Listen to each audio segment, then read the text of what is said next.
এই সব অস্ত্র আপনার হাতে থাকা সত্ত্বেও আপনার সাথে আপনার মন প্রতারণা করার চেষ্টা করবে। শয়তান আপনার সাথে ওয়াসওয়াসা দিয়ে গেম খেলার চেষ্টা করবে এবং আপনি ক্লিয়ারলি বুঝতে পারবেন যখন এই সাইনগুলো আপনি দেখবেন।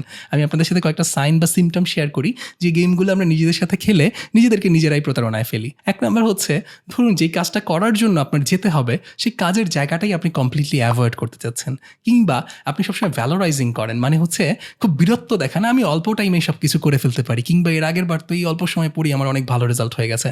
বাট আপনি কিন্তু ডিপ ইনসাইড জানেন যদি এনাফ টাইম দিতেন এর চেয়ে অনেক ভালো করার আপনার ক্ষমতা ছিল, কিন্তু আপনি নিজের মেধার গর্ব করতে গিয়ে নিজের কাছে নিজেই প্রমাণ করতে চান যে অল্প সময়ে আমার সব কিছু হয়ে যায়। আরেকটা ইন্টারেস্টিং জিনিস আমরা করি সেটা হচ্ছে অন্য কাউকে ব্লেম করার ট্রাই করি, অন্য বিভিন্ন রিজন দেখানো ট্রাই করি যে এই কারণে আমি করতে পারিনি, ওই কারণে করতে পারিনি।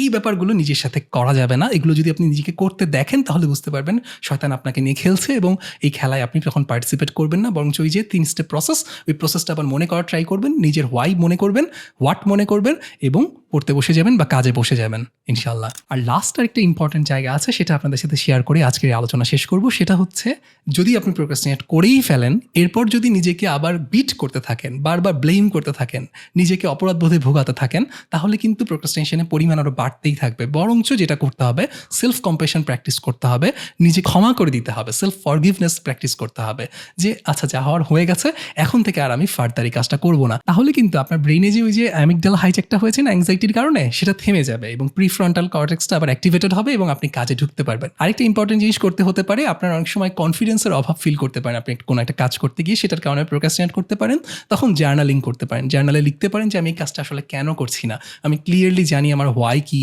কাজটা করতে হবে কেন ইম্পর্টেন্ট, কেন করছি না, তাহলে আমি কি কোথাও ভয় পাচ্ছি, আমাকে কোথাও কনফিডেন্সের অভাব আছে, অভাব থাকলে সেটা কেন, সেটা আমি কীভাবে সলভ করতে পারি, এটা নিয়ে আপনি নিজেই নিজে লিখতে বসতে পারেন।